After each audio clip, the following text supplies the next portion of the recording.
Hello, everybody. Hello, and welcome to Side Hustle Ideas. I am Bill, the company's expert. Welcome, welcome. If you are someone who is actively trying to start up a side hustle right now, or you're just kind of curious because you are thinking of possibly doing one of these in the future, you have come to the right place.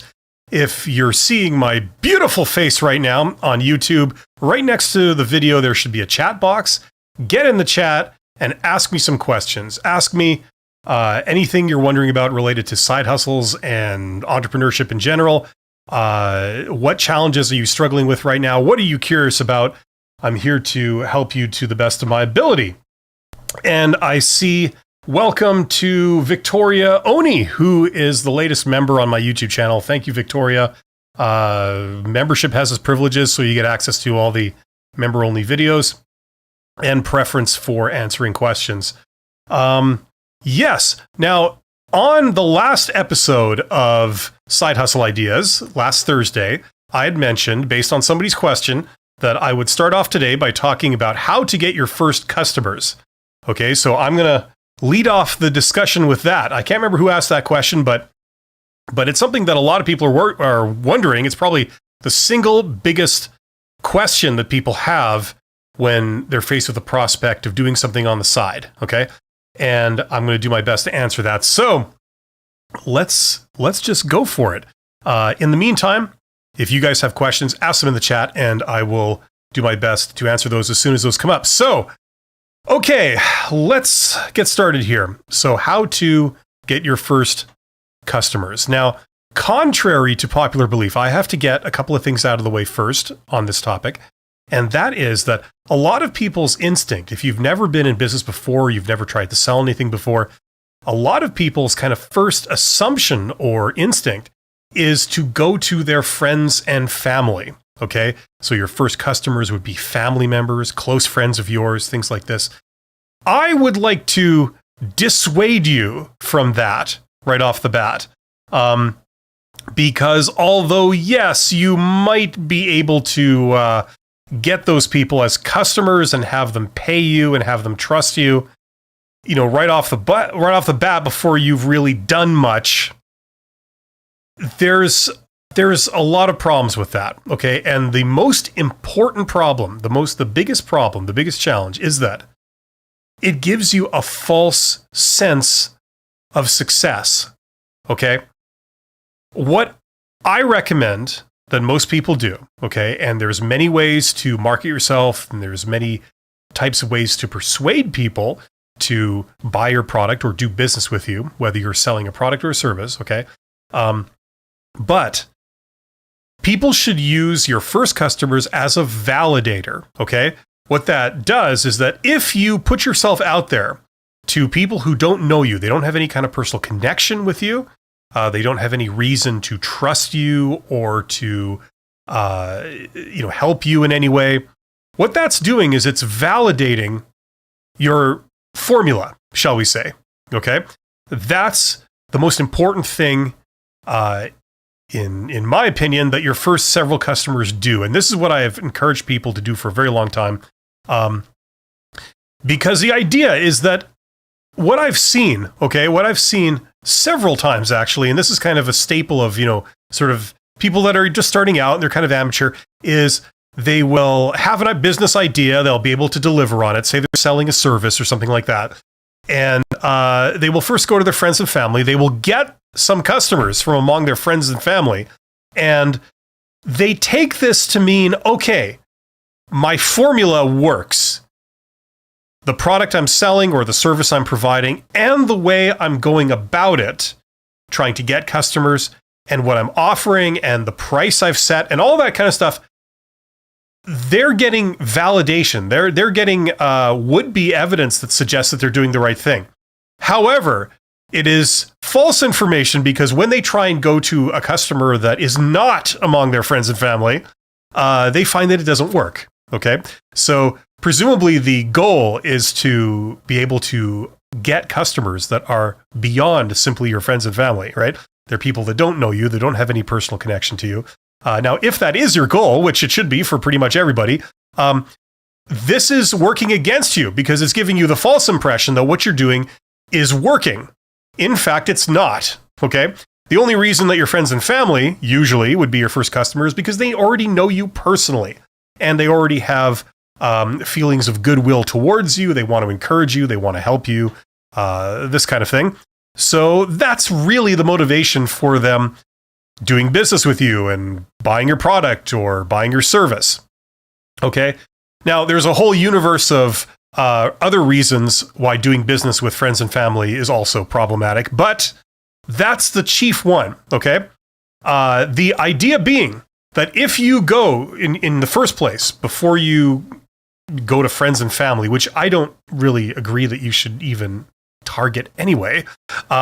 If you go to people who don't know you, that don't have any kind of personal connection to you, and you convince them to do business with you, you convince them to trust you, you convince them to pay the price that you're charging, okay, and it goes well, the idea is that you can lather, rinse, repeat. You can take your formula for how you got those customers and convince them to do business with you and repeat it and scale it up. And then you will get a lot more customers, paying customers that you don't know. And presumably you can keep doing this and it will roll on and you will be in business. That's the idea. Okay, so for that reason, I want to say right off the hop, do not go to friends and family. Okay. The other advantage is that, after speaking with a lot of would-be entrepreneurs and people that do side hustles, they're also a little embarrassed on a personal level that they're in business. If it's their first business outing and, trying to go to your siblings and your parents and your close friends, it's a little embarrassing in the beginning. You feel like you're out of your comfort zone and things like this. And that's perfectly understandable. You don't have to put yourself out there to people that know you. In fact, if you're doing certain types of side hustle, you can put yourself out there in such a way that your friends and family are oblivious to what you're doing. They're unaware that you're doing a side hustle, doing a business on the side. And for a lot of people, that's an added advantage on a personal level. Okay. So that's what I want to say. Yeah, we're only taking questions for side hustles and entrepreneurship on this one. I have a live stream tomorrow. Is it tomorrow? No, on Wednesday, which is my weekly Q&A for job, how to get a job, how to pass a job interview type questions. That's on Wednesday. That's called How to Get Hired. So, yes. But that's kind of the first thing to know about getting your first customer. Secondly, okay, if you are new, if you are just starting out with the entire idea of doing a business on the side, okay, making some extra money, and you can do this, by the way, it's actually a lot simpler than a lot of people they get the impression of. This is the great thing about this. I think business is magical. I think it's wonderful. I think it's very liberating. It allows you to break the drudgery of working as an employee your entire life, working under somebody else's thumb. It's very liberating. Not only can you make more money, you can also diversify your income, but there is no ceiling. There's no cap on your compensation, on the amount of money you can make. If you're good at what you do and you work hard, you could scale it up till it makes more than your equivalent day job would be working as an employee. You can double or triple that also. So even if this is a multi-year journey for a lot of people, it's still well worth it. In the end, it will pay off. Okay? Invest in yourself. Learn about business. Now, the next kind of tip I would have, or I don't know if you want to call it a lesson or anything, but for how to get your first customer is your message, okay? Your marketing message. Presumably, you have some kind of idea of who your potential customers would be, okay? For example, it might look something like people that are adults that are that own, say, a vehicle, and they are dissatisfied with their current mechanic, and they live in this particular geographic region. Okay, either your city or your region or your country or globally, assuming you speak a certain language, something like that. That's a ballpark idea of the type of customer. Okay, so presumably you have that worked out already. You have a ballpark idea of the type of person that would be your potential customer. Okay. If you haven't thought about that, if that's kind of something you haven't given any thought to, then that would be your next step. Just think, like, what type of person would be in the market for what I'm selling? Okay. Whether it's a product or a service, no matter how you're selling it, let's figure out who would it be. Now, if it's like a physical business, a brick and mortar business, okay, let's say you're I don't know. I always pick the example of somebody in the construction business. Very simple. You're an electrician, or you have skills as a plumber or something. That would be, somebody who's a homeowner and who is physically located in your city or your region. There you go, right? That would be your type of customer. Now, that would be the next step, to figure that out. It really doesn't take that much, right? You could do this in about 5 minutes. But presumably you've done that. The next step, and this is what I wanted to talk about, is your message, okay? What do you need to communicate to those people to convince them to do business with you? Okay? That's called your marketing message. And there's many, many ways you could communicate this to people. It might be as simple as putting up a sign, right, in a public place. When you drive your car down a road, you see these signs by the side of the road. Sometimes the signs are over top of a, like a building, like a industrial or commercial type building, where that's the location of that store or something. They'll have a sign. Other times they just have signs put up. Other times you have signs put up not by a road, but where people walk. Other times you put an ad of some kind in a place where everybody's looking. Traditionally, it would be in something called the Yellow Pages, right? Something like that. But in more modern times, it's usually on the internet. Okay. It could be on social media. You go to a Facebook group that has something to do with plumbing in general, or construction in your home city, something like that. And you could put up an ad or a post, something like that, where potential customers would see your ad or see your post, and they would receive your marketing message. Okay. So that, like, your marketing message can take any form. It could be in the form of cold calling people. I don't recommend that, but some people do it, and it is a way of getting your message out. Other times, apart from just internet posts or internet ads, advertising that you pay for, it could be, it could be many, many, many, many things. It could be verbal. It could be, you could talk to people. You could do door-to-door selling. There's so many different ways of getting a marketing message out there. But what's crucial is figuring out what your message is, okay? What would convince these people to do business with you? Sometimes it's as simple as saying, this service, this amount of money, your phone number.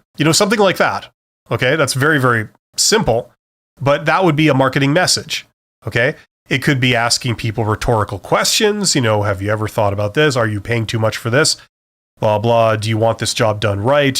Whatever. It could be showing a picture of a product. And the way you get that out there is by having your product featured on an online store such as Amazon, where people see your product. And then upon seeing it and seeing the price and seeing the availability, they want to buy it, right? So there's so many different ways of getting your marketing message out there, and there's so many different forms of marketing message. The relevant question is, what will it take to convince people to do business with you? Okay, so that's the next thing you have to figure out. Now, how do we get that information? Well, the perfect way would be if you have already come into contact with your potential customers, you'd ask them, you'd talk to them. Okay, presumably you know a little bit about what makes them tick, what motivates them, what they're looking for, what their needs are, what their wants are. Okay. What are they looking for? Now, hopefully you have that. If you don't have that, you can always experiment. You can try putting different marketing messages out and see which ones produce a result. Okay. If you put out different ads or different messages, at the very low end, the sort of cheap and easy and quick ways of doing this is if you were looking to use social networking as your channel, the way to get your message to your potential customers, okay? you could try different types of posts. Okay, you could say different things. Sometimes it would involve a text post. Sometimes it would involve a picture. And you put out these messages and you see which ones produce a response, a favorable response. Okay, so there could be some experimentation involved. The great thing about this is that it costs you absolutely nothing to do, assuming you have a computer and an internet connection. It just takes a little bit of time. Okay, you try different things, you think up ideas, and you see what produces a result. And in some cases, if you do this a certain way, you don't even have to have the product or service lined up first. You can just probe the market by testing your marketing message, by putting different things out there and seeing if you get any bites. Okay, now if somebody says, I'm interested and I'd very much like to buy this, where do I buy it? Okay, you can explain, it's like, well, thank you very much. I will offer this if the demand is high enough or something like that. Okay, so you can even do this as your very first step. Okay, that's the great thing. But this is how I would recommend that people get their first customers. Okay, you're going to be using it as a way of testing your formula, shall we say, of what to sell, how to sell it, what to say to people to convince them to buy it, and how to reach them. Okay? You're going to be using this as a validator, as a way of testing that. And the great news is that if you come across something that works, you can then lather, rinse, repeat. You can keep doing it. You can do it more. You can scale it up.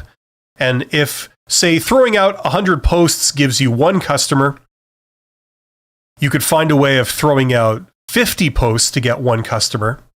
And then if 50 posts give one customer, you can multiply that by 10, do 500 posts and get 10 customers, and so on and so forth, right?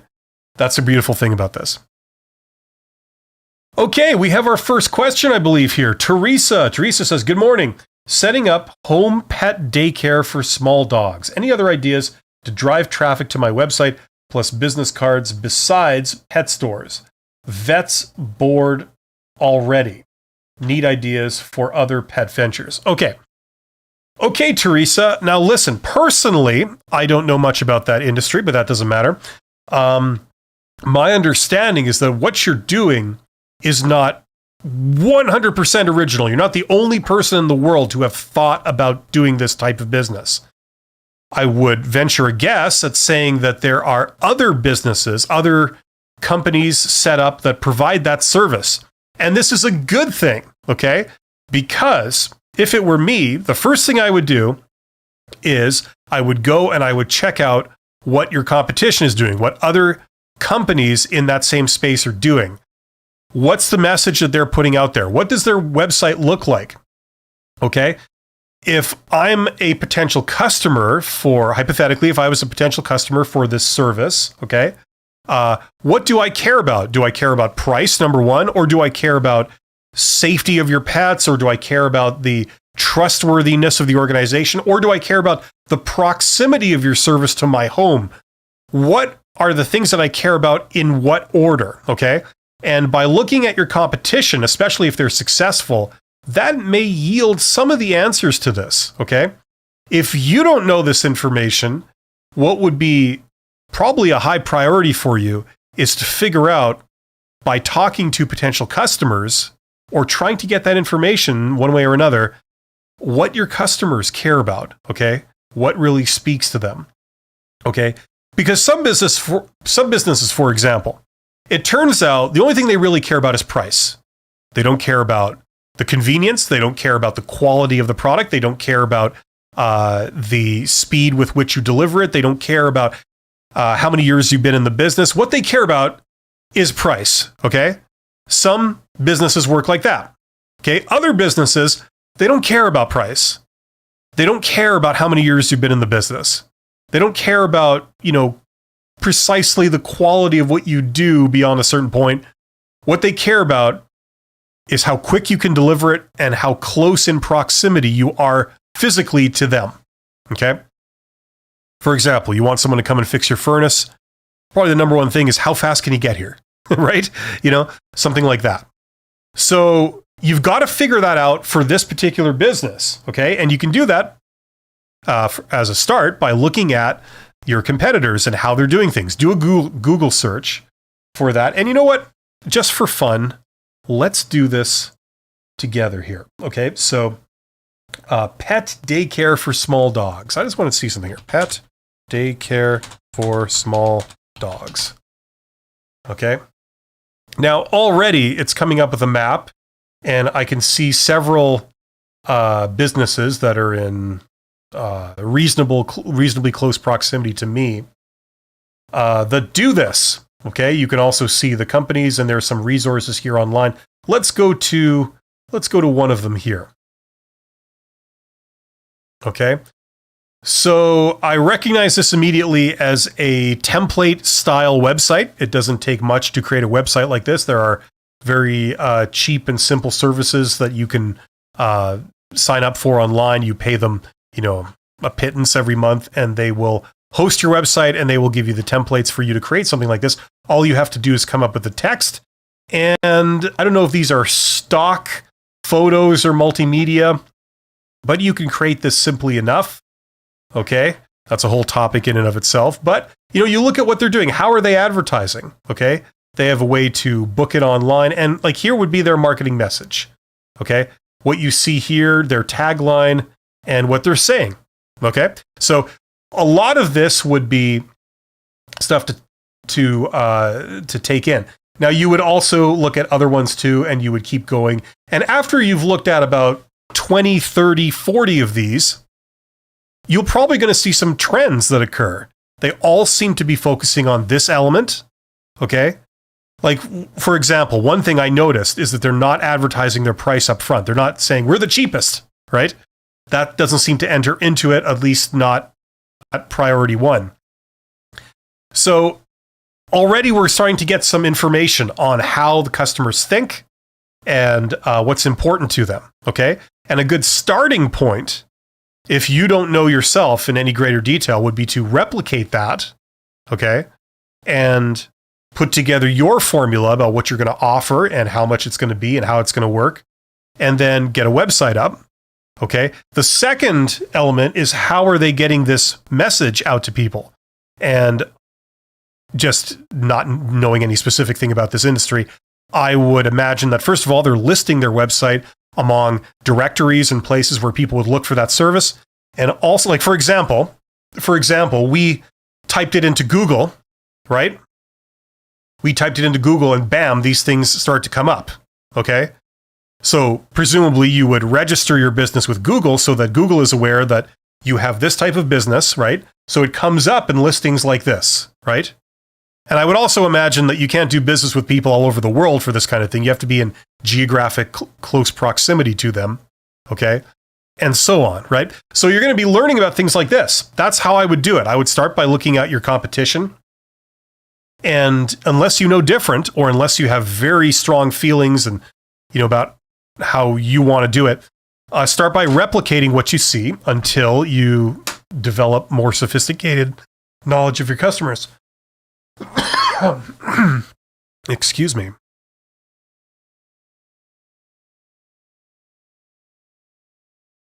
So hopefully that makes sense. Any ideas to drive traffic to my website plus business cards besides pet stores?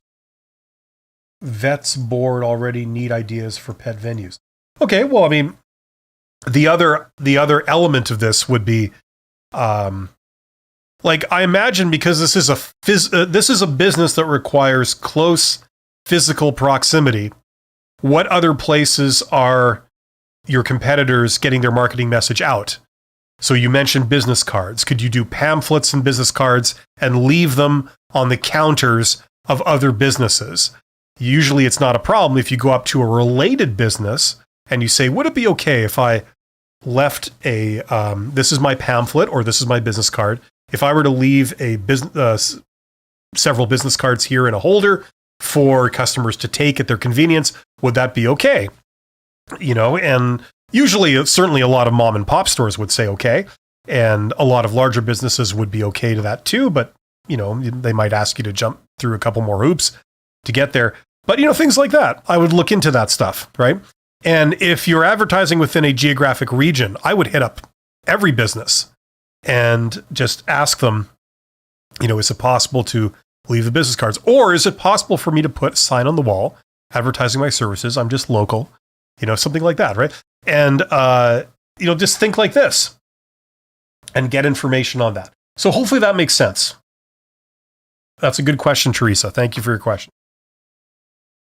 Okay, Mr. Geotech says, I'm a senior in high school. I've been thinking about starting a side hustle that would be an online service.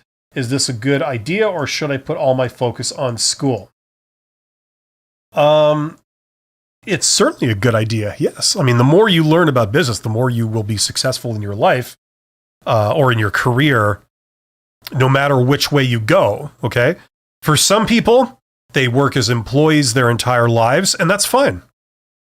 Knowledge of business will help you be more effective in your job. It will help you to understand what's important to your employer, how they think, what their priorities are, okay? How you can best assist them. And it'll also help you to understand and make sense of what you see around you. You see people behaving in a way sometimes that's kind of unintuitive. It'll help you understand that. Now, beyond that, if you wanted to actually be in business, which is a great thing, it's a great, great skill to learn, because basically what you'd be learning is how to make money, okay? You don't need to go through some intermediary, an employer, to make a livelihood. You could just generate your own money, okay? And you know precisely what to do. Incredibly useful skills here. And for some people, this is their calling, because you combine that knowledge with a little bit of rebellious attitude, like I could do it better, or I don't agree with the way things are done. I have a better way of doing it, right? You combine it with that rebellious attitude, or you combine it with, a lot of creativity. I don't want to do this traditional thing. I can envision a better way of doing it, right? You can directly reap the benefits of it. You don't have to rely on other people agreeing that your way is good or valid. You can just have it be successful in its own right. So business is an incredibly useful thing to learn. Now, school is very important. I'm not going to tell you that you need to do this at the expense of your schooling, but it's very, very useful. Now, for most people, I'm going to come to this at some point. I've created a course, right here, the $100 MBA, that is a solution for some people that are looking to learn this, to learn business, how it works, how you can be in business. It saves you from learning a lot of things the hard way, You learn a lot of things the easy way. But I created this course for precisely that purpose. It's $100. And what you do is you get the knowledge that you would get in a university MBA program, The reason that's the outcome is because basically this is a self-study program that uses all the same materials that a university MBA program uses. So you get all the same textbooks. You're learning your information from the same sources. The only difference is that you're not in a physical class with somebody reading the book and explaining the book to you, or reading the book for you.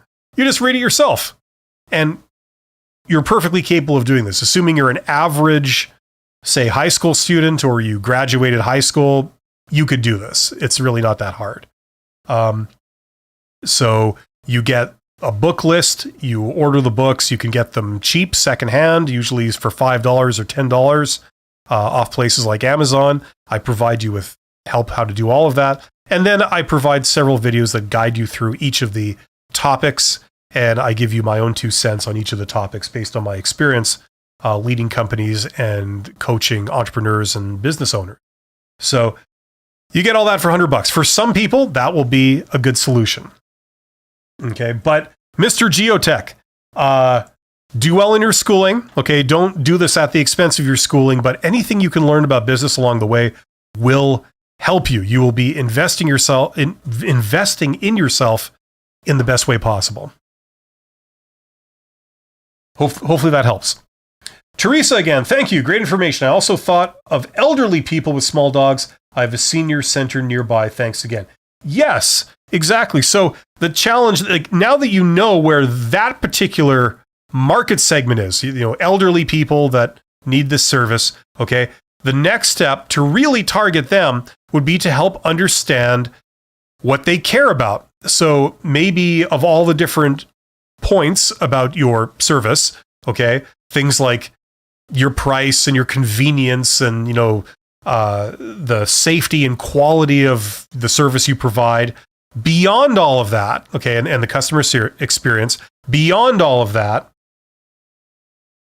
do they care about certain things? Do they communicate in a certain way? Would you communicate differently to a senior citizen than you would to a 25-year-old single young man or young woman who has a pet? Like, you know what I'm saying? You maybe tweak your marketing message slightly to appeal to senior citizens, right? That would be what I would wonder about. And then the channel that you're going over, how you would get that message out to senior citizens. Is it as simple as putting a sign on the wall in the senior community home, or would you get that message out to them in a different way? So these would be the questions that would be paramount to answer for you.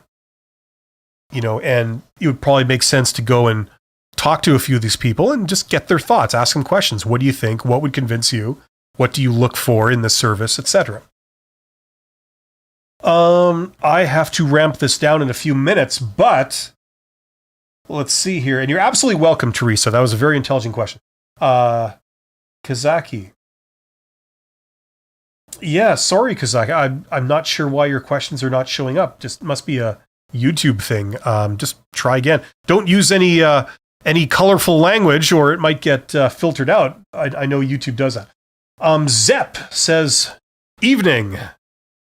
I have a need to sell my documentary to media houses. Representatives of media will make a decision if the company needs that documentary based on a video trailer. Any advice or tips? Appreciate your time." For what? For how to make a video trailer? I will make a trailer by myself. Audiences are those media viewers, so based on their taste, representatives will make a decision if they will buy. Okay. Yeah, I mean, I can't really speak to the details of that, Zep. I've never been in the documentary filmmaking business, but for what it's worth, just based on my, my knowledge and experience of doing YouTube, for what that's worth, I have a belief, and I don't know if this is true or not yet. It seems to be at least partially true, but I have a belief that you don't have to really throw money at making a good short video. The evidence of the fact that a lot of people like talking head videos, kind of like this. I mean, this is a live stream, but I do a lot of videos where it's just me talking. I don't show car crashes or explosions or, fancy holiday resorts or fails or anything like that. Lots of eye candy. It's just me. And I'm not pretty to look at, and I'm not particularly exciting, but what I have to say seems to keep some people coming back for more. So I've had this belief that you don't have to throw a lot of money at making a good short video. It's just a question of quality. What is it that you could do that people would be interested in seeing, that would reel them in? And I mean, I don't really talk about this stuff that much because it's not really my main line, but it's not about spectacle. It's not about big budgets. It's about putting some brain power, some thinking work into what could you do that would reel people in. Okay. And I have the belief that just somebody talking to you or just listening to words, you can absolutely electrify your audience if you know what to say. There's been ample evidence throughout history that people are able to do that. So the only real technical advice I could give on this topic, because it's really not my area, would be to put in some thinking work about, what would electrify people in terms of a concept, an idea, rather than trying to sell them on like something that would cost a lot of money. Spectacle, CGI, things like that. Okay? Hopefully that makes sense. Anyway, these are usually about half an hour, so I'm going to wind this down. Last thing here, are there some sensitive keywords that are blocked, like interview? I don't think so. But besides, this is not about job interviews, if that's what you're wondering about. I talk about that on many, many other occasions. As I say, come back on Wednesday for my next live stream, which I do every Wednesday, which is called How to Get Hired. And I sometimes go between 1 and 2 hours just answering questions on that stuff. So hopefully that helps. And in the meantime, I have videos on a lot of topics. Search for that particular question. Say the company's expert and then ask the question. I get a lot of people that ask me questions that I have a video of already that's got like 5 million views or something on it, and they haven't seen that. They just come and they ask a question. So in the meantime, try that. But thank you for being here, Zep, and thank you, Kazaki, for being here also, and to everybody else who asked some great questions. I will be back again on Thursday, okay? And what I was thinking of starting off Thursday with was myth busting. What are some myths about starting your own business or side hustle? Things that everybody repeats blindly that simply aren't true and are in fact very bad advice. That's what I'm going to start off Thursday talking about. So join me on Thursday for the next episode of Side Hustle Ideas. Thanks very much. Check out my course if you are interested. For some people, this is a solution. A lot of people have been buying it lately. So check that out. Invest in yourself. And I encourage you to learn everything you can about side hustles and entrepreneurship, because it is the key to get out of a life of just being a corporate slave, working in a tedious job for many years, where you feel you're doing absolutely no good. The money's not that great. You know you have the potential to do a lot more. This can be the key out for a lot of people, where you can make a lot of money, you can satisfy your creativity, and your self-confidence swells. So thank you very much, and I will see you guys on Thursday. Take care.